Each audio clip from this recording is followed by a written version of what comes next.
आप कितने सनातनी हैं, मैं आपसे जानना चाहूँगी। 2020 से पहले क्या मैं सनातनी प्रैक्टिस फॉलो करता था? तो इसका जवाब ना होगा। मैं बिल्कुल सच इस बात को मानता हूँ कि आई was even a non vegetarian. जब मैं सनातन को समझने लगा तब जो करुणा भाव मेरे मन में आया, उसके बाद मेरी कई चॉइसेस चेंज हुई। थोड़ा यंगस्टर्स को या स्टूडेंट्स के लिए बताइए कि सनातन प्रैक्टिसेस होते क्या क्या हैं और कैसे वो सक्सेस उससे पा सकते हैं। अगर मुझे पता है कि श्री कृष्ण ने गीता में कहा है कर्म करो फल की इच्छा मत करो, और ये भी कहा है कि अगर आप कर्म करते जाते हैं और नतीजा नहीं आ रहा है तो उससे परेशान होने की जरूरत नहीं है, क्योंकि नतीजा आएगा, बिकॉज इट्स अ साइकिल। बहुत सारे लोग हैं जैसे आप ही के कुछ क्लिप्स देख लेंगे, उसको देखकर फॉलो कर लेंगे और बना के भेज देंगे। उन लोगों के लिए क्या कहना चाहेंगे? जो काम किसी के काम ना आ सके, क्या रखा है ऐसे काम में? जो पहचान खुद से पहचान ना करा सके, क्या रखा है ऐसी पहचान में? डे टू डे लाइफ में क्या क्या सनातन प्रैक्टिसेस वो अपने अपना सकते हैं, वो इनको एक बारी बता दीजिए। जो आपके हाथ हैं, ये इन्हीं में आप ये मान सकते हैं कि जो आपका हाथ का ऊपर का हिस्सा है, इसमें लक्ष्मी माँ है, मध्य में सरस्वती माँ है, और यहाँ पर कहीं गोविंदा है, यानी कि श्री कृष्ण है। और आप ये माने कि रोज इनका दर्शन करके आप सुबह को शुरू करें। मोटिवेशन की बात करें तो क्या मोटिवेशनल वीडियोस से ही सिर्फ मोटिवेशन मिलती है? जी, मोटिवेशनल वीडियो से भी मोटिवेशन मिलती है, लेकिन जो एक इनर मोटिवेशन होता है, एक हायर गोल से अपने आप को अटैच करके, वो बहुत ज़्यादा ज़रूरी है। जैसे मान लीजिए आप अपनी माँ से बहुत प्यार करते हैं और आपको लगता है कि आपकी मम्मी के जीवन में कुछ बदलना है, तो ये जो मोटिवेशन होगा ये परमानेंट होगा और वीडियो वाले मोटिवेशन से ज़्यादा काम करेगा।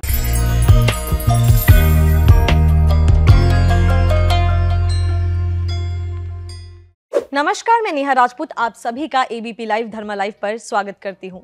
धर्म संवाद में हर बार हम अपने यहाँ किसी न किसी ऐसे गेस्ट को बुलाते हैं जिनसे बातें करके, जिनकी बातें सुनकर आपको बहुत सारी चीज़ें सीखने को मिले।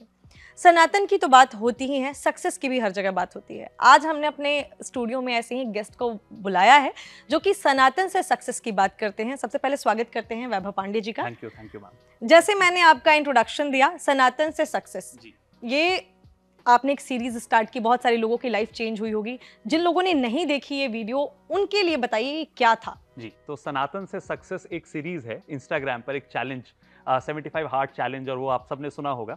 उसी तरह से एक 21 दिन का चैलेंज, जिसमें हम सनातनी प्रैक्टिसेस, सनातनी पुण्य कर्म और उसके साथ कुछ सनातनी कंसेप्ट डिस्कस करते हर वीडियो में।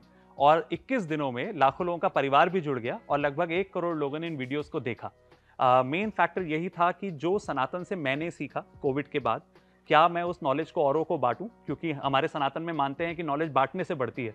तो वही कंसेप्ट पे हम लेके चले थे, और ये नहीं पता था कि इतने लोगों तक पहुंचेगा। बस ये था कि अगर 10 जिंदगी भी बदल पाएंगे तो कुछ बढ़िया काम हो जाएगा।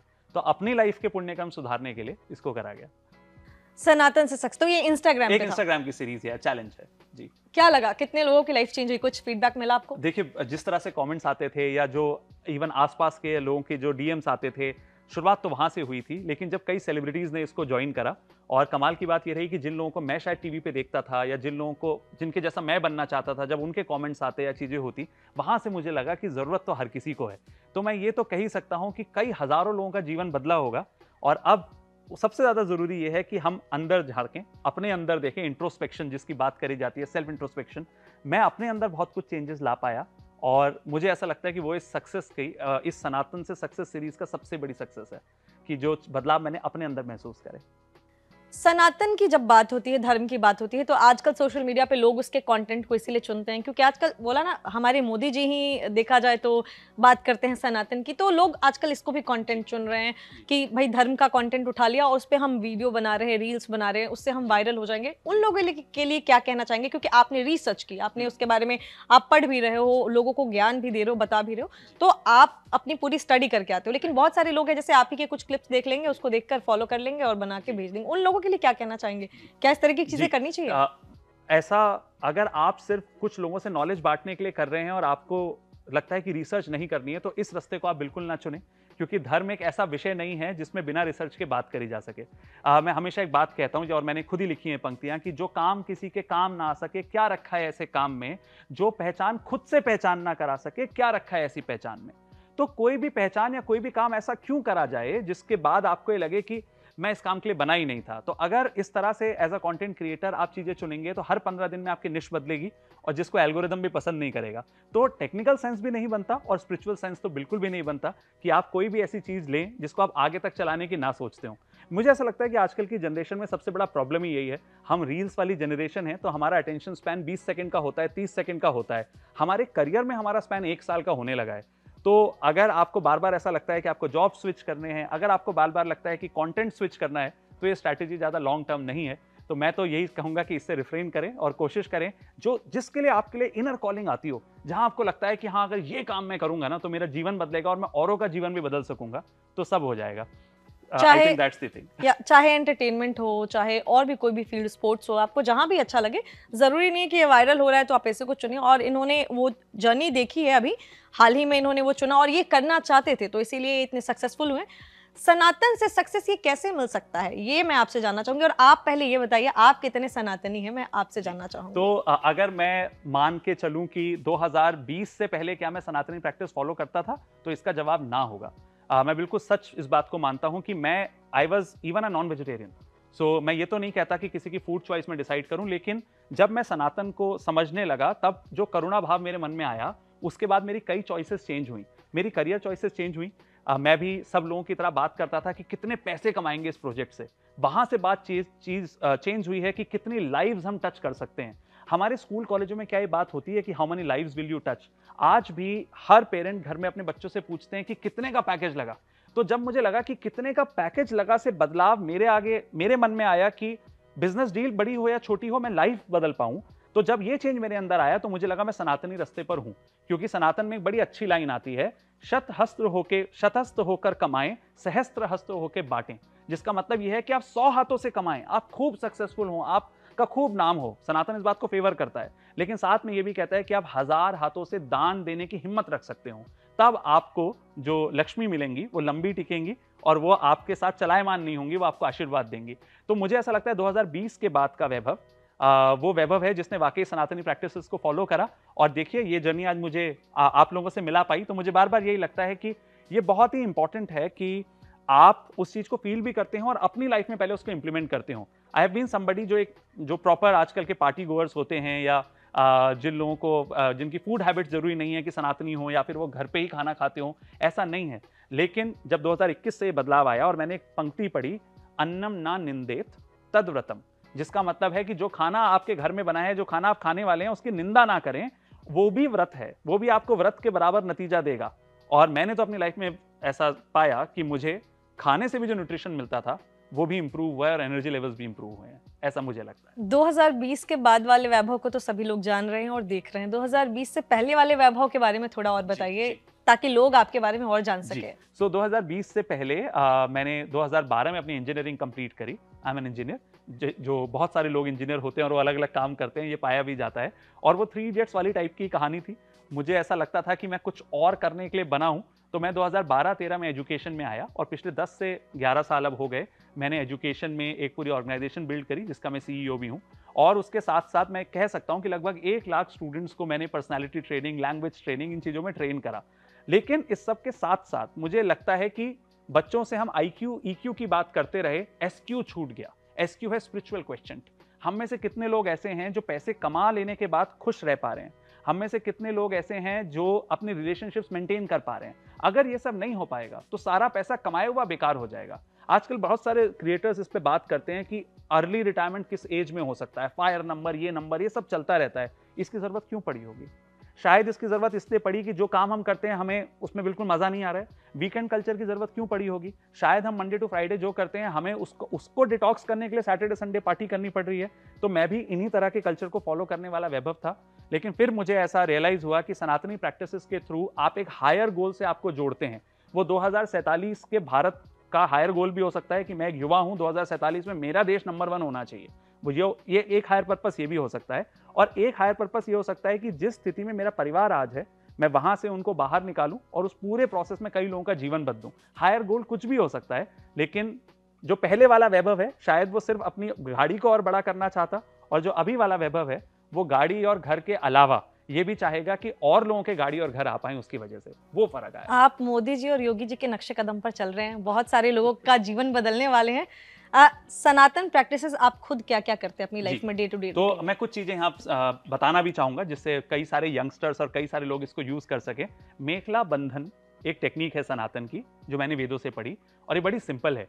एक सूती धागा बांधा जाता था कॉटन का, एक धागा होता था बेसिकली। जब आप एक लक्ष्य निर्धारित करते थे तो अपने कमर में उसको बांध लेते थे। ये गुरुकुल पद्धति में भी होता था। जब एक स्टूडेंट आएगा तो वो एक धागा बांधेगा, और ये जो धागा है फिर ये तब तक बांधे रहेंगे जब तक लक्ष्य को प्राप्त नहीं कर लेते। महिलाओं का एक जेवर होता है तगड़ी, जो दादी लोगों के पास होता है, वो अक्सर सोने और चांदी की होती है, कमरबंद कहते हैं जिसे। तो ये जो कमरबंद था ये इसलिए आया कि महिलाएं शादी के बाद अब इस परिवार की जिम्मेदारी उठाएं और इस परिवार को जोड़ के रखें, और स्टूडेंट अपनी पढ़ाई से जुड़ा रहे।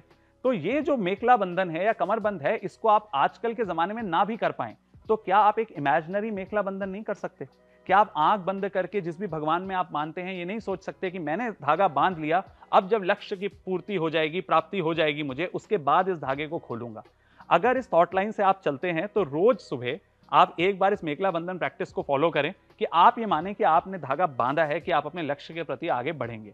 अगर इस थॉट लाइन से चलते हैं तो ये एक ऐसी चीज है जिससे आप जुड़ सकते हैं। एक कमाल की बात बताता हूं, ऐसा माना जाता है, और इसके लिए और रिसर्च की जरूरत है अभी, लेकिन मैंने जहां जहां पढ़ा इसे पाया कि यूरोप में स्कूल बेल्ट का कंसेप्ट हमारे यहां से गया है, और वो जो स्कूल की बेल्ट है वो मेखला है।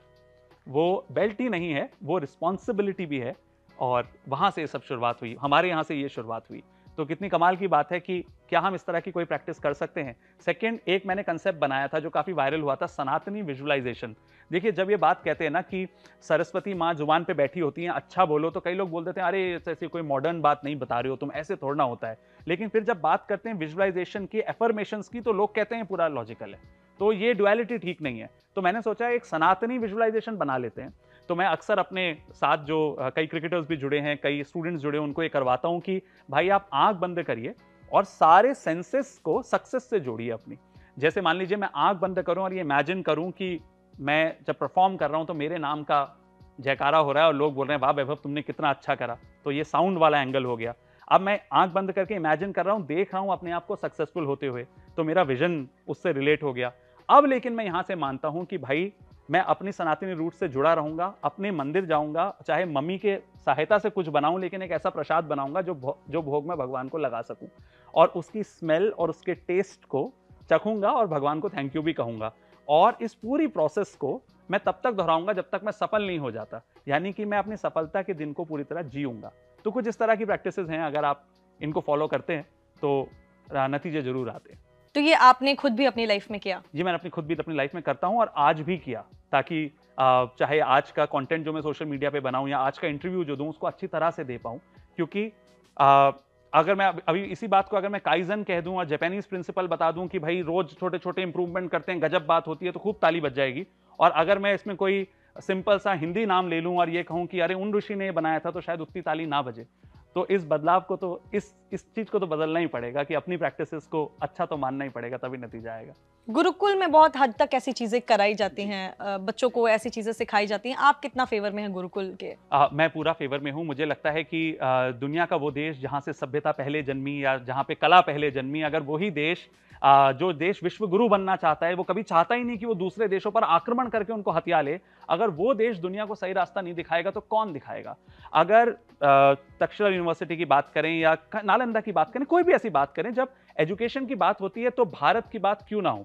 तो मैं हमेशा एक लाइन कहता हूं, क्योंकि मैं पोएट भी हूं, मैं कहता हूं विश्व पटल पर करने नए कारनामे हैं, विश्व पटल पर करने नए कारनामे हैं, हमने अब ठान लिया है सोने की चिड़िया के पंख लौटाने हैं। अगर ये पंख आप और हम मिलकर नहीं लौटाएंगे तो ये कौन करेगा? सोचिए 2047 में आप और हम बैठे हैं और अगली जनरेशन के बच्चे बैठे हैं जो बड़े हो चुके हैं, और वो हमसे पूछते हैं कि भारत का तो बड़ा नाम हो गया था 2023-24 के आसपास, सारे इंडेक्सेस में ठीक ही कर रहे थे, हम सबसे युवा देश थे, जवानी हमारे साथ थी, हम क्यों नहीं कर पाए? उसका क्या जवाब होगा? आटा था तो रोटी क्यों नहीं बनी? तो पूरा इतिहास जो दोबारा लिखा जा सकता था, जिसमें कहा जा सकता था कि हाँ हम सोने की चिड़िया हैं, अगर हम ये नहीं कर पाए तो दुनिया हम पर हंसेगी भी और दूसरा मौका भी कभी नहीं देगी। अंग्रेजी में भी इसको थोड़ा सा सुना देता हूं, क्योंकि कई लोग सिर्फ अंग्रेजी से समझते हैं बात को। कहते हैं, रिकंसाइल्ड दो ही में be, never trust an enemy, for the house of the ants was burned when crows with fire returned. तो ऐसा नहीं है कि दुनिया हम पर कभी दोबारा हमला नहीं कर सकती या हम पर दोबारा दबाव नहीं बनाया जा सकता। ये हमारा आखिरी मौका है कि हम अपनी राइटफुल प्लेस दुनिया में जाके लें। इस एक छोटे से प्रसंग से इसको आपको समझाता हूं। मैं मालदीव्स गया और उस समय गया जब मालदीव से हमारे रिश्तों में बिल्कुल खटास नहीं थी, और मुझे पता चला कि अपने कल्चर की कोई चीज वहां नहीं कर सकते। हनुमान चालीसा भी अगर मेरे पर्स में है तो दे कैन ऑब्जेक्ट, ऐसे कुछ रूल्स मैंने ऑनलाइन पढ़े जो मुझे पहले नहीं पता थे। फिर मैं बाहर गया तो उन्होंने मुझे कई चीजों में टोका, आप यहाँ ऐसे नहीं हंस सकते, आप केपरीज नहीं पहन सकते। और तब मुझे पता चला कि यहाँ पे अपने कल्चर का बारे में बहुत ज्यादा बात नहीं करी जा सकती। एक आध धर्म है जिनकी बात करी जा सकती है। तो मुझे लगा मेरे देश में तो ऐसे कोई रोक टोक नहीं है। तो मैंने आखिरी दिन एक चांस दिया वहां के एक क्लब में। जब जीरो दिया मेरे भारत ने वाला गाना मैंने पूरा सुनाया वहां के लोगों को और उसका इंग्लिश में अनुवाद भी करा। मैंने कहा अब दो पॉसिबिलिटीज हैं, घूम तो मैं चुका हूं, या तो ये मुझे डिपोर्ट कर देंगे तो जाऊंगा सीधे मे बी एबीपी के ऑफिस जाऊंगा और बोलूंगा देखो इन्होंने मुझे वहां से ऐसे भेज दिया, तो वैसे ही वायरलिटी भी मिलेगी और लोगों को संदेश भी मिलेगा कि अपना देश नहीं छोड़ना चाहिए। और अगर ये हिमाकत इन्होंने करी कि वहीं रोक लिया तो इतना मुझे भरोसा था कि भारत का विदेश मंत्रालय वापस तो मुझे ले आएगा। जब पाकिस्तान से हमारे वायुसेना के कोई जना जो वहां रह जाए उनको वापस लाया जा सकता है, तो क्या मालदीव से एक कॉमन सिटीजन को, एक कवि को नहीं लाया जा सकता? तो अपने देश की, अपनी संस्कृति पे गर्व कर थोड़ी सी हिम्मत रखें और इस पंक्ति से इसको समझें कि अगर हिम्मत की मशाल जो आपने जलाई है, सम्राटों के तलवारों से ज्यादा ये काम आई है। तो अगर हिम्मत की मशाल जला ली तो फिर सब हो जाएगा। आप ऐसा क्यों सोच रहे हैं कि आपको वहां छोड़ दिया जाता? आप देखिए उस देश की हालत क्या कर दी गई। मोदी जी बस कुर्सी लगा के बैठे और हालत जो है उनकी खस्ती हो गई। आपसे एक चीज जानना चाहूंगी, जैसे आपने कहा कि इससे बहुत सारे लोगों को फायदा होगा सनातन से। आजकल लोग जुड़ना नहीं चाहते हैं जल्दी, मतलब लोगों को लगता है सनातन मतलब वही टीका चंदन, वो पूरा जो है तामझाम। क्या यही है सनातन का मतलब? जो थोड़ा यंगस्टर्स को या स्टूडेंट्स के लिए बताइए कि सनातन प्रैक्टिसेस होते क्या क्या हैं और कैसे वो सक्सेस उससे पा सकते हैं। मैं थोड़ा सा गीता पर आता हूँ अब, क्योंकि कमाल की बात यह है कि सिर्फ सनातन की एक प्रैक्टिस ये हो सकती है कि आप टीका लगाएं, वो भी बहुत साइंटिफिक है, वो एक दूसरी डिबेट है। लेकिन अगर मैं आपको गीता के कुछ कंसेप्ट समझाऊं, जैसे गीता में श्री कृष्ण कहते हैं कि कर्म को प्रधानता दी है उन्होंने। बड़ा इंटरेस्टिंग पॉइंट आता है कि ये पॉइंट भी आता है कि श्री कृष्ण चाहें तो कुछ कर्म ना करें, वो बंधे नहीं हैं कर्मों के अच्छे बुरे से, क्योंकि वो भगवान है, वही परमेश्वर हैं, तो वो बंधे नहीं हैं इससे, फिर भी वो कर्म करते हैं। और वो कहते हैं कि कर्म ना करने से कोई भी कर्म करना ज्यादा अच्छा है। तो पहली बात तो कर्म की प्रधानता, सक्सेस और मोटिवेशन की प्रधानता वहां से सिखाई गई है। ये साफ साफ क्लियर करा गया कि भाई काम करो, काम करना है। फिर जब आप हारने लगें तो कृष्ण कहते हैं उठो और आगे बढ़ो वाली जो पंक्ति है, उसका मतलब सिर्फ उठो का मतलब ये नहीं है कि आप बस खड़े हो जाइए और लड़ने लग जाइए। लक्ष्य प्राप्ति तक उठने का मतलब है अपने मानसिक बल को उठाइए, अलग अलग प्रैक्टिसेस करिए, ध्यान लगाइए। गीता में बात होती है आज्ञा चक्र की कि आप point between your two eyebrows, यहाँ पे आप ध्यान लगाएं। अगर दिन भर में कुछ समय अगर आप संकीर्तन यज्ञ करें, संकीर्तन यज्ञ का सिंपल मतलब है कि भगवान का नाम जपें। बस कलयुग में सबसे बड़ा यज्ञ यही है कि आप भगवान का नाम जपें। अगर आप इस तरह की प्रैक्टिसेस करते हैं तो एक तो आपकी मेंटल फिटनेस इंप्रूव होती है, और मेंटल फिटनेस के साथ साथ आपको ये कॉन्फिडेंस आता है कि आप सही रास्ते पर हैं। एक बार विराट कोहली से पूछा गया था कि उनको नहीं लगता कि कभी फॉर्म खराब हो गई तो डर नहीं लगता? उन्होंने बड़ा अच्छा जवाब दिया। उन्होंने कहा मुझे अपनी प्रोसेस पे ट्रस्ट है, मैंने जो इतने साल मेहनत करी है मुझे उस पर ट्रस्ट है। तो एक सनातनी को अपनी प्रोसेस पे ट्रस्ट क्यों नहीं हो सकता? अगर मैं 15 मिनट रोज भगवान का नाम लेता हूं, अगर मैं संकीर्तन यज्ञ अच्छे से करता हूं, अगर मुझे पता है कि श्री कृष्ण ने गीता में कहा है कर्म करो फल की इच्छा मत करो, और यह भी कहा है कि अगर आप कर्म करते जाते हैं और नतीजा नहीं आ रहा है तो उससे परेशान होने की जरूरत नहीं है, क्योंकि नतीजा आएगा, because it's a cycle, what goes around comes around. और फिर से वो अंग्रेजी में कह दूंगा तो ज्यादा साइंटिफिक हो जाएगा शायद। तो जब ये सारी बातें बिल्कुल लिखी हुई हैं तो ऐसा क्यों नहीं होगा? एक बड़ी अच्छी पंक्ति आती है, आपन सोच होत नहीं प्रभु सोची तत्काला।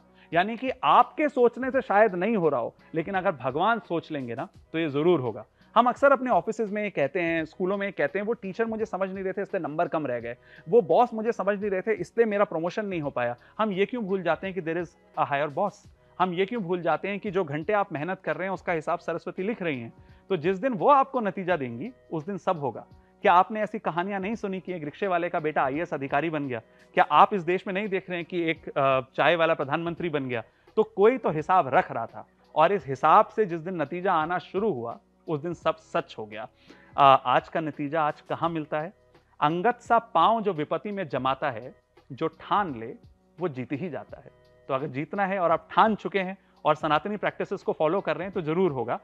कुछ सनातनी प्रैक्टिसेस थोड़ी सी डिफरेंट भी हैं इससे। जैसे बिजनेस वालों के लिए मैं कहना चाहूंगा कि 2 शब्दों का प्रयोग होता है सनातन में, एक है उत्साह और दूसरा है नवीनता। पहला है उत्साह, कि आप अपने काम के प्रति कितने उत्साहित हैं। अब मैं इस इंटरव्यू के देने आऊं और मैं बिल्कुल उत्साहित ना हूं आप लोगों से मिलने में या फिर अच्छा बोलने में, तो शायद वो बात नहीं बनेगी। दूसरा है नवीनता। नवीनता से मतलब है कि कुछ नया कर पाना, रोज कुछ नया करने की सोचना। अगर ये 2 काम किए हुए हैं तो बिजनेस में भी नतीजा आएगा ही आएगा और आपको रिजल्ट मिलेगा ही मिलेगा। बस सनातन से आपको एक आध चीज सीखने को मिल जाती है। आप होटल में बैठे हैं और आपने वेटर को ऐसे आवाज लगाई, वेटर, आप भूल गए कि बाई चांस आपका जन्म सर्टेन घर में हो गया तो आज वो आपको खाना सर्व कर रहा है और कल साइकिल चेंज हो सकती है। आप भूल गए कि जैसा आप उससे आज बिहेव करेंगे हो सकता है अगले जन्म में उसको फिर मौका मिले। बस हम ये बातें भूल जाते हैं। अगर सनातन से जुड़े होंगे तो ये बातें भूलेंगे नहीं और फिर कभी गलती नहीं होगी। फिर जब आप ऊपर जा रहे होंगे, सक्सेसफुल हो रहे होंगे, तो जो आप लोगों से मिलेंगे आप उनसे बहुत ग्राउंडेड होके मिलेंगे और आपको कभी भी दिक्कत नहीं होगी। So that's what Sanatan teaches you. यानी जितने भी यंगस्टर्स हैं या स्टूडेंट्स हैं जो आप देख रहे हो, एक स्टूडेंट की बात करूं तो आजकल बड़ी जल्दी हार मान जाते हैं बच्चे। हर दिन न्यूज़ आती है कि सुसाइड कर लिया बच्चों ने। बिल्कुल, कुछ अच्छा अचीव करना चाहते थे, नंबर नहीं आ पाया। कोटा से तो अक्सर ऐसी खबरें सुनने को आती हैं। आप बीटेक से, इसलिए खासकर मैं आपसे सवाल पूछूंगी कि आईआईटी वाले जो बच्चे होते हैं या आईपीएस आईएएस जो बनना चाहते हैं वो लोग हार मान जाते हैं। तो स्टूडेंट्स के लिए क्या कहना चाहेंगे कि अगर उनको कभी ऐसा उस फेज में वो फंसे हों जब लग रहा है कि नहीं बार बार एग्जाम में अटेम्प्ट कर रहा हूँ और मैं फेल हो जा रहा हूँ, उस टाइम पे कैसे अपने आप को मोटिवेट कर सकते हैं? जी देखिए, इसी पर एक बहुत इंटरेस्टिंग पीस लिखा है मैंने, और वो इसलिए लिखा क्योंकि कल 10th और 12th का नतीजा था और मुझे ऐसा लगा कि कई बच्चे बड़ा हार मान लेते हैं। यूपीएससी में भी ये होता है, तो उस पर कुछ लिखा है, आप इसको ध्यान से सुनिएगा और सारे स्टूडेंट्स तक ये पहुंच जाएगा। वो रिजल्ट तुम्हारा पूछेंगे, वो रिजल्ट तुम्हारा पूछेंगे, तुम्हें ताने देने से पहले एक बार भी नहीं सोचेंगे। बचने की कोशिश करोगे अगर उनसे तो घर वालों को तुम्हारे दबोचेंगे। नफरत की जो ये खेती है उसे आज खूब सींचेंगे। अगर नंबर कम आए हैं तुम्हारे तो आज शब्दों से तुम्हें भींचेंगे। तुम लेकिन हताश मत होना, बस एक हथियार से उनके 100-100 सर काट देना। रोता देखने आए थे तुम्हें, तुम बस हंस देना उनकी हार कर, अपनी इस रार पर, पड़ोसियों रिश्तेदारों की नंबरों की इस तकरार पर, नंबर से काबिलियत आंकने वाले सिस्टम की इस हार पर, धृतराष्ट्रों के इस दरबार पर, आंसुओं के इस कारोबार पर, अपनी सुनहरी सुबह के इंतजार पर बस मुस्कुरा देना रिजल्ट की हर एक बात पर। तो अगर बस एक मुस्कुरा दिया जाए और कई चीजों को लेट गो कर दिया जाए और ये माना जाए कि सुबह कल दोबारा होगी, एक और मौका फिर मिलेगा, तो सब कुछ होगा। श्री कृष्ण अर्जुन से गीता में कहते हैं कि जो ये सब हो रहा है ये पहली बार नहीं हो रहा है। इनमें से कई राजा पहले जन्म ले चुके हैं, कई राजा ऐसे हैं जो दोबारा जन्म लेके यहाँ आए हैं। मैं कईयों से बड़ा रहा हूं उम्र में और कईयों से छोटा रहा हूं। तो अर्जुन हंसते हैं और कहते हैं क्या कुछ भी लॉजिक, अपनी भाषा में मैं समझा रहा हूं इसे, वो कहते हैं ऐसे कैसे हो सकता है कृष्ण, आप तो छोटे हैं इनमें से कईयों से, आप इनसे पहले कैसे हो गए? तो उन्होंने कहा क्योंकि हमारे कई जन्म हो चुके हैं, तुम्हारे भी और मेरे भी। तो अर्जुन ने कहा अच्छा। तो कृष्ण ने कहा बस एक फर्क है कि जिससे वो कृष्ण हैं और वो अर्जुन, कृष्ण को अपने जन्म याद हैं और अर्जुन को अपने जन्म याद नहीं हो सकते। तो आपके जीवन में जो आज नतीजा आया है वो जरूरी नहीं है कि आपके अभी के रिजल्ट कारणों से आया हो सकता है ये संघर्ष आपके जीवन में लिखा हुआ हो।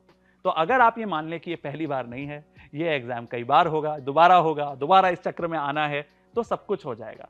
इस चक्र से बाहर आने का भी एक रास्ता बताया गया है, और वो रास्ता ये कि अगर आप श्री कृष्ण का स्मरण करते रहें, संकीर्तन यज्ञ करें, और ऐसा दिन आए कि जब आप जाएं उस समय भी आपको कृष्ण याद हो, तो शायद आपको मोक्ष मिल जाएगा। उसका भी रास्ता सनातन में है। सनातन में सारे रास्ते हैं। जी। आपसे जानना चाहूंगे कि सनातन की हम बहुत बात कर रहे हैं, वेद पुराण बहुत सारी चीजें, क्या उनकी भी आप पढ़ाई करते हैं, उनके बारे में भी जानते हैं? देखिए, अगर मैं बिल्कुल सच आपको बताऊं तो गीता और वेदों में मैंने अभी ज्यादा रिसर्च करी है। ये कह लेना कि सनातन के सारे टेक्स्ट मैंने पढ़ लिए हैं। कई बार मैंने ऐसी वीडियोस देखी हैं, लोग क्लेम करते हैं। मुझे ऐसा लगता है कि इस छोटी उम्र में हो ही नहीं सकता है, क्योंकि इतना डिटेल्ड है सब कुछ और इतने सारे वर्जन्स हैं कि आप पहले एक कंसेप्ट को पढ़ें और फिर कुछ दिन उस कंसेप्ट के साथ बिताएं। अगर मैं अपने जीवन में 10 कंसेप्ट सही लगा लेता हूं ना, तो सब कुछ हो जाएगा। तो मैं ज्यादा ध्यान अभी तक गीता और वेदों पर दे पाया हूं, लेकिन प्रैक्टिकल एप्लीकेशन की तरफ मेरा ध्यान ज्यादा है कि मैं कुछ ऐसा सिखा पाऊं जो स्टूडेंट्स हों या यंगस्टर्स हों या मे बी कोई लेडी हो जो कभी बिजनेस करना चाहती थी, वो मोटिवेट होकर कुछ कर पाए। I think that would be the best day of my life, जब 10 लोग आके ये कहते हैं कि हाँ हमने ये बिजनेस इसलिए शुरू करा क्योंकि आपने उस रील में ऐसा कहा था, दैट वुड बी समथिंग। तो जितने भी लोग ये वीडियो देख रहे हैं, अगर आपने वैभव जी की वीडियोस देखी हैं, मोटिवेट हुए, तो कमेंट कर दो। ये 10 लोग कह रहे हैं, कम से कम 20 लोग तो जरूर टाइप करना।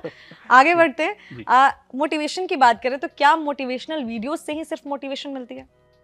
जी, मोटिवेशनल वीडियो से भी मोटिवेशन मिलती है, लेकिन जो एक इनर मोटिवेशन होता है, एक हायर गोल से अपने आप को अटैच करके, वो बहुत ज़्यादा ज़रूरी है। जैसे मान लीजिए आप अपनी माँ से बहुत प्यार करते हैं और आपको लगता है कि आपकी मम्मी के जीवन में कुछ बदलना है, तो ये जो मोटिवेशन होगा ये परमानेंट होगा और वीडियो वाले मोटिवेशन से ज़्यादा काम करेगा। तो अपने लिए ना एक सवाल, मेरी मम्मी एक शब्द बोलती हैं और ये मेरी मम्मी ने मुझे सिखाया, वो मेरे से पूछती हैं व्हाट्स नेक्स्ट। तो व्हाट्स नेक्स्ट का मतलब होता है, जैसे अमेज़न पे रैंक बन रहा, कई सारी चीज़ें अच्छी हुई जीवन में। तो टीवी कैसे हुआ मैं आपको बताता हूँ। टीवी ऐसे हुआ कि मम्मी ने पूछा कि अब अगले 6 महीने में व्हाट्स नेक्स्ट? तो मैंने बोला कि ठीक है, अब टीवी का करते हैं। सो जैसे ही कोई एक चीज़ हो जाती है तो फिर जो मेरी मदर है वो मेरे से पूछती हैं व्हाट इज़ नेक्स्ट, और उसके बाद एक हायर गोल से मैं अपने आप को जोड़ता हूँ और भगवान पे पूरा भरोसा रखता हूँ कि मुझे नतीजा मिलेगा, और फिर उस काम में लग जाता हूँ और उससे नतीजा आ जाता है। तो ये समझना बहुत ज़रूरी है कि आप किसी हायर गोल से अपने आप को अगर अटैच करेंगे तो मोटिवेटेड होंगे। सेकेंडली, आप किन लोगों के बीच में उठते बैठते हैं। जिन लोगों के बीच में आप उठते बैठते हैं, क्या वो आपको ऐसी बातें करते हैं कि आप कुछ बन पाएंगे, या कुछ ऐसी बातें करते हैं कि आप नहीं बन पाएंगे? इससे बहुत फर्क पड़ता है। You are the average of 5 people you meet. तो जिन 5 लोगों से आप रोज मिलते हैं उनका चुनाव बहुत ज्यादा ध्यान से करें, और अगर वो 5 लोग आपके जीवन में नहीं हैं तो कितनी कमाल की बात है, किताबों के माध्यम से आप श्री कृष्ण से मिल सकते हैं, किताबों के माध्यम से आप जो दुनिया में बेस्ट लोग हुए उनसे मिल सकते हैं, उनसे मित्रता कर लीजिए और आपको जवाब मिल जाएगा। तो मोटिवेशन का कांस्टेंट सोर्स तो वीडियोस नहीं है, लेकिन हाँ, वो इग्नाइट कर सकती है वो फायर, जिससे सब कुछ हो जाए। तो मोटिवेशन की बात हो रही है, सनातन की बात हो रही है। अब लोग सोचेंगे कि देखो ज्ञान तो बहुत दे रहे हैं सामने वाले, लेकिन मुझे क्या करना है ये बताओ, क्योंकि लोगों को बहुत ही का ना शॉर्टकट चीजें चाहिए। लोगों को चाहिए कि बस मेरे लिए बताओ।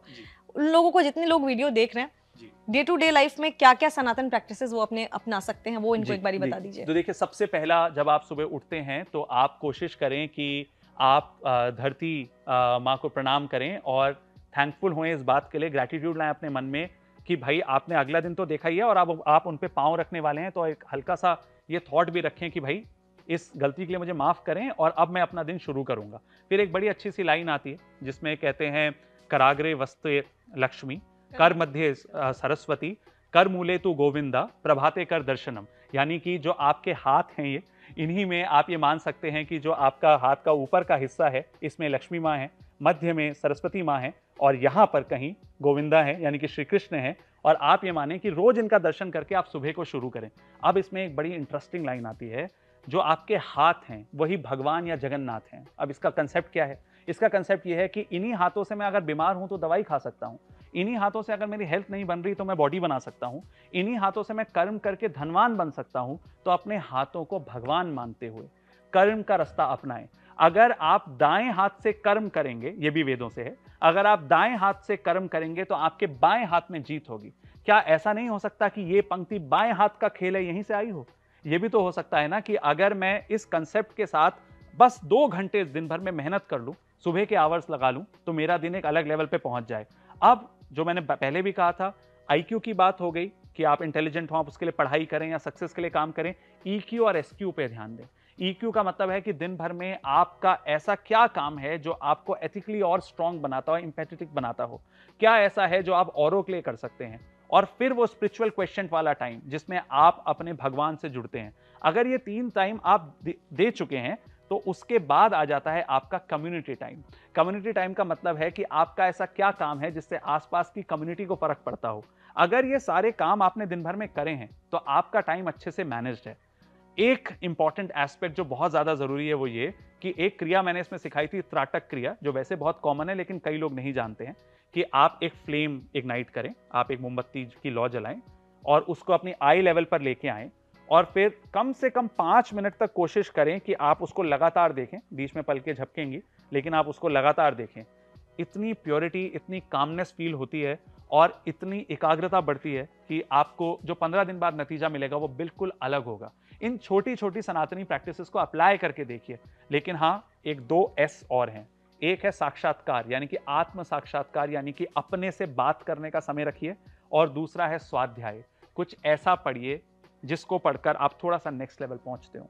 अगर ये सारे काम आप दिन भर में कर रहे हैं, इस पार्ट को दोबारा देख लीजिएगा वीडियो के, अगर ये 5-6 काम आप दिन भर में कर रहे हैं तो ऐसा हो ही नहीं सकता कि आप फेल हो जाएं। It is simply not possible. एक छोटी सी पार्ट आपको सुनाऊंगा, क्योंकि मैं कोशिश करता हूं कि महाभारत और रामायण से रेफरेंसेस दूं। मैं आपसे उससे रिलेटेड कविता भी सुनने वाली हूँ, आपको ऐसे नहीं जाने देंगे हम। आप बहुत अच्छी कविता करते हैं, तो हम आपसे उससे रिलेटेड पोएम भी सुनेंगे। हालांकि जो इन्होंने बताया, एक तो ये जो आपने बताया ना मोमबत्ती वाला, ये तो बहुत सारे लोग करेंगे, तो सारे लोग ये प्रैक्टिस करिए। बाकी जैसा मैंने कहा कि आपसे हम कविता सुनेंगे, वो उससे पहले एक और सवाल लेती हूँ मैं आपसे। आप उत्तराखंड से हैं, आपकी एक वीडियो वायरल हुई थी नीम करोली बाबा वाली, उसके बारे में, उसको इससे के बारे में कुछ बताइए। तो ये बड़ी इंटरेस्टिंग बात है कि उत्तराखंड से मैं हूँ और वहीं पे नीम करोली बाबा का सभी लोग जानते हैं कि कैंची धाम है, जो मेरे घर से हल्द्वानी उत्तराखंड से लगभग 1 घंटे की दूरी पर है। जो लोग नैनीताल जाते हैं वो जानते हैं कि आधे घंटे में आप नैनीताल से नीम करोली बाबा के आश्रम पहुँच सकते हैं। ये तो सबको पता है कि वहाँ ज़करबर्ग गए, कोहली गए, लेकिन एक किताब है मिरेकल ऑफ लव, जो आप अगर पढ़ें तो आप उसमें नीम करोली बाबा के सारे मिरेकल्स पढ़ सकते हैं। एक छोटी सी कहानी थी जो एक वीडियो के रूप में वायरल हुई, आपको जल्दी से सुना देता हूँ। एक बार फतेहगढ़ में बाबा अपने भक्तों के यहाँ रुकने गए थे। एक बुजुर्ग दंपत्ति थे जो वो भक्त थे, और जैसे ही बाबा वहाँ गए तो बाबा ने बाद में उनसे कहा एक कंबल दे दो रात के लिए, तो उन भक्तों ने वो कंबल दे दी। बुलेट प्रूफ कंबल की कहानी है ये।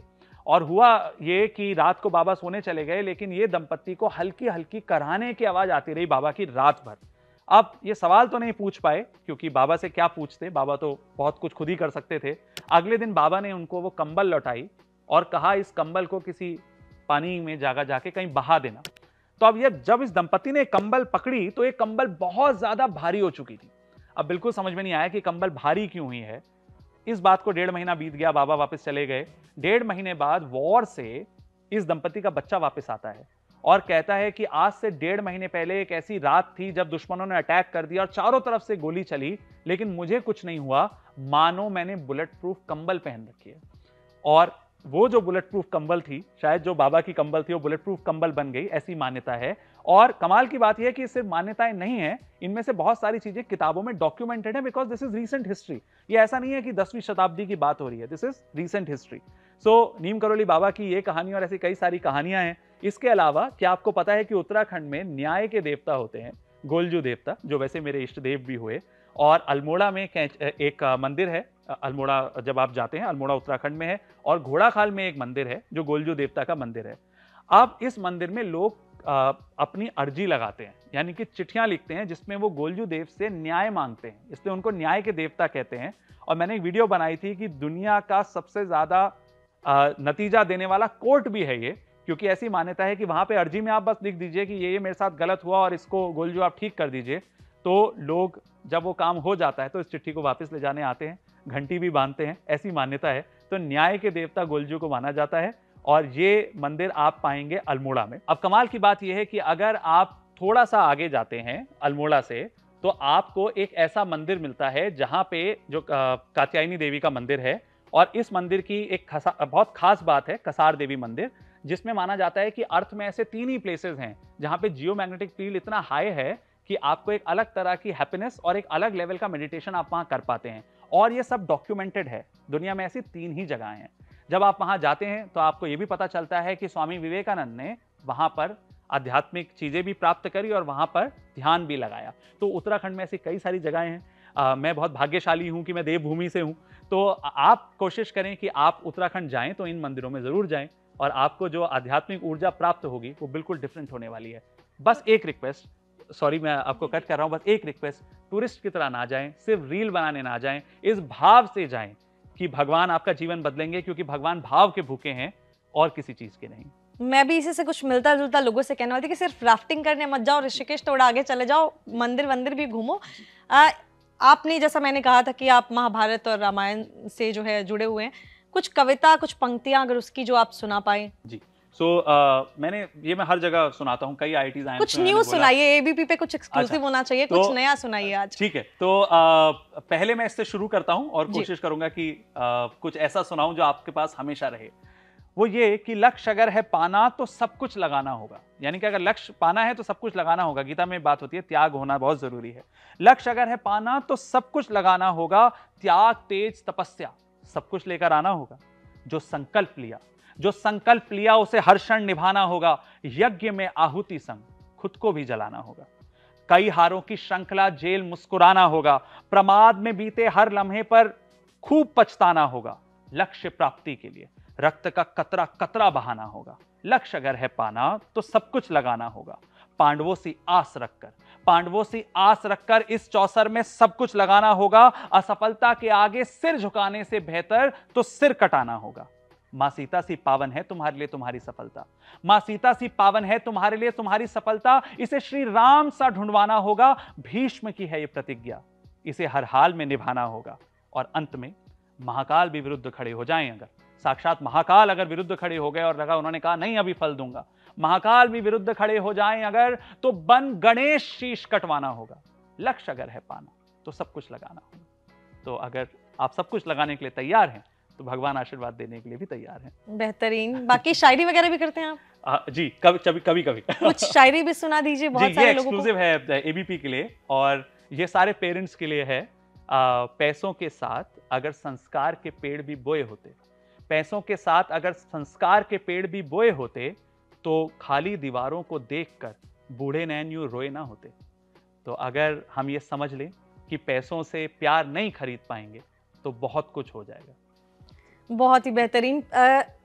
वैभव, आप जैसे बहुत अच्छा काम कर रहे हैं, आपको देखकर बहुत सारे लोग मोटिवेट होते हैं, आपकी बातों से भी मोटिवेट आप कर रहे हैं।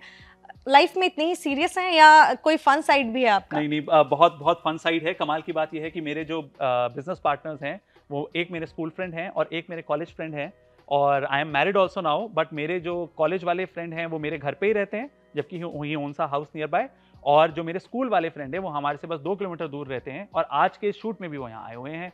सो आप जीवन में अगर अच्छे मित्र आपके पास हैं और जीवन में अगर आप उत्साहित नहीं रहेंगे ना, अगर आप थोड़े बोरिंग से डल हो जाएंगे ना, तो सक्सेस, पैसा, नाम कुछ भी अट्रैक्ट नहीं कर पाएंगे।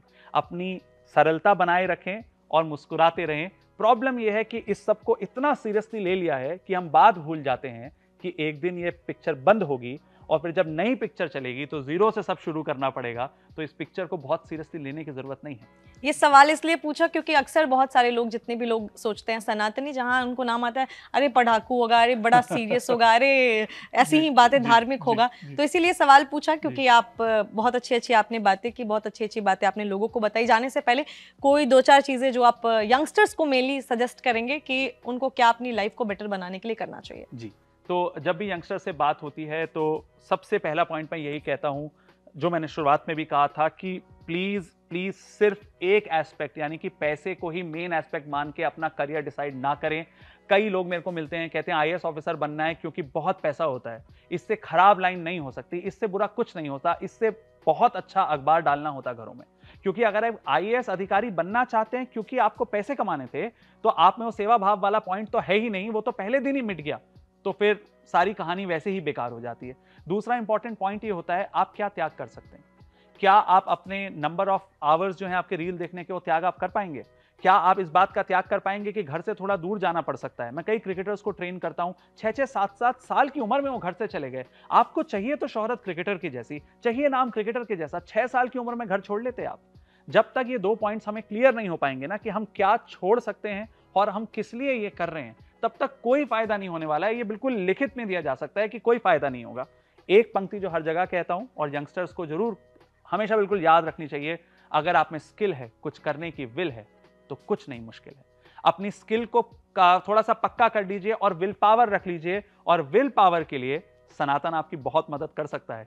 एक बार सब कुछ श्री कृष्ण पर, राम पर, जिन पे भी आप मानते हैं उन पर डाल के देखिए, आपकी सारी परेशानियों का अंत जरूर होगा। बहुत ही अच्छा। सारे जितने भी लोग जिन्होंने ये वीडियोस देखी हैं, अगर कोई सवाल है वैभव के लिए तो आप लिख सकते हैं कमेंट सेक्शन में। एक चीज़ और आपसे मैं जाने से पहले कहना चाहूँगी कि आपकी बातें बहुत अच्छी हैं, आप बहुत अच्छा काम कर रहे हैं। कोशिश यही हमेशा आप रखिए, क्योंकि बहुत सारी, मैं ये दोबारा इस चीज़ को लेकर आ रही हूँ, इंटरव्यू की शुरुआत में भी ये चीज़ मैंने कही थी अभी भी, कि उन लोगों को भी गाइड कीजिए जो कि इस तरीके के फर्जी रील्स बना रहे हैं, उनको भी प्लीज़ गाइड कीजिए। क्योंकि क्या होता है ना, जब इंसान को किसी चीज़ की नॉलेज नहीं होती और वो रील्स बना रहे हैं, वीडियोस बना रहे हैं, और उसकी वजह से जैसे आप अच्छी चीज़ों के लिए लोगों को सिखा रहे हैं, वो बहुत ही गलत चीज़ें मार्केट में आजकल फैल रही हैं। जैसे गायत्री मंत्र को लेकर भी बहुत सारी चीज़ें, महिलाओं के पीरियड्स को लेकर बहुत सारी चीज़ें, तो इस तरीके की भी चीज़ आप ज़रूर करें, लोगों को समझाएं, ताकि जो है आगे जितने भी लोगों के डाउट्स हैं वो क्लियर हों। बाकी बहुत अच्छा लगा। धन्यवाद मैम। और इतना इंपॉर्टेंट पॉइंट मैम ने उठाया, और शुरुआत और अंत 2 बार इसलिए उठाया ताकि सब समझ सकें कि अच्छा आप करेंगे तो उसका नतीजा आएगा, ये तो मैंने बताया। खराब आप करेंगे उसका नतीजा क्या आएगा, ये तो मैं बताना ही भूल गया आपको। आपको ये बात याद रखना है कि अगर आपकी करी हुई किसी बात से या आपकी सिखाई हुई किसी आधी नॉलेज से किसी का नुकसान होता है तो उसकी जिम्मेदारी कौन लेगा? बिगड़ी बात बने नहीं, लाख यतन किन कीजे, रही मन बिगड़े दूध का, मथे ना माखन होए। इस स्थिति पर मत आइएगा just to get more views, क्योंकि सिर्फ व्यूज से कुछ नहीं हो पाएगा। अंत में जब हिसाब होगा तो आपके कामों का हिसाब होने वाला है। जाने से पहले एक रिचुअल कंप्लीट कर लेते हैं हम। आपने इतनी अच्छी अच्छी बातें की, आप जितने भी लोग ये वीडियो देखेंगे नीचे कमेंट सेक्शन में अपने सवाल लिखेंगे, जवाब मैं नहीं देने वाली, आपको वापस आना होगा जवाब देने के लिए। बिल्कुल। तो रिचुअल है कि प्रॉमिस कीजिए ऑन कैमरा कि आएंगे, जो भी लोग ये वीडियो देख रहे अपने सवाल कमेंट सेक्शन में लिख दीजिए, आकर आपको सवालों के जवाब देने होंगे। तो मैं बिल्कुल वादा करता हूं कि मैं आकर इन सवालों के जवाब दूंगा, क्योंकि मैं अपना काम ही यही मानता हूं कि जो मैंने शुरुआत में कहा, how many lives you can touch, तो अगर एबीपी के माध्यम से मुझे ज्यादा जीवन बदलने का मौका मिलता है तो व्हाई नॉट। बिल्कुल। जितने भी लोग परेशान हैं, लाइफ में कोई प्रॉब्लम है, समझ नहीं पा रहे हैं क्या करना चाहिए, कोई डाउट है आपको सनातन को लेकर, तो सारे अपने क्वेश्चंस कमेंट सेक्शन में जाकर लिखिए। मिलती हूँ आपसे किसी अगली वीडियो में, तब तक खुश रहें, ख्याल रखें, नमस्कार।